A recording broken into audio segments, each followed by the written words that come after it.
tartanka ciyaaraha gobolada Soomaaliland ee sida rasmiga galabta u soo gabagaboobay ayaa waxa ku guuleystay xulka gobolka Awdal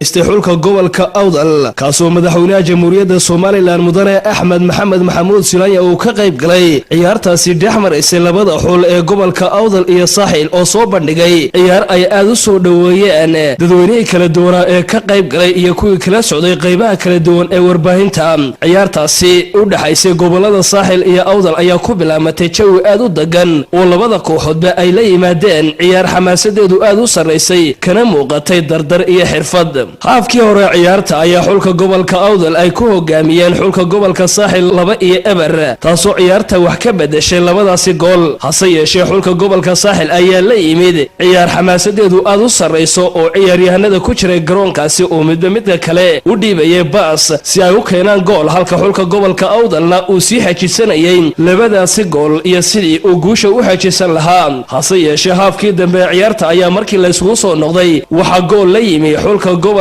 Saaxil taasoo ciyaartu ay noqotay 2-1. intii ciyaartu ay socotay ayaa xulka gobolka Saaxil waxa uu helay rikoodh ama penalty, hase yeeshee waa laga qabtay. ciyaartaasi ayaa gunaanadkii ku soo gabagabowday 2-1 ay xulka gobolka Awdal ay guusha ku raacday. madaxweynaha jamhuuriyadda Soomaaliland mudane Axmed Maxamed Maxamuud Silaanya oo ka qayb galay ciyaartaasi isla markaana daawanayay ilaa bilow ilaa dhamaadkii, isla markaana ay ku wehelinayeen daawashadeed marwada madaxweynaha Soomaaliland Marwo Aamine Wari Sheekh Maxamed Jirde, xubno ka tirsan golaha wasiirada, mas'uuliyiin kala duwan oo ka tirsan xukuumadda Soomaaliland iyo golayaasha qaranka, barasaabada labada gobol ee ciyaartu ay dhexmarisay iyo waliba taageerayaal aad u tiro badan oo ka xaadiray ciyaartaasi. gunaanadkii ayaa madaxweynaha jamhuuriyadda Soomaaliland waxa uu si rasmi ah u guddoonsiiyay koobkii kaalinta koobaad xulka gobolka Awdal, kaasoo guddoonsiiyay kabtanka xulka gobolka Awdal iyo tababaraha xulkaasi. madaxweynaha jamhuuriyadda Soomaaliland ayaa sidoo kale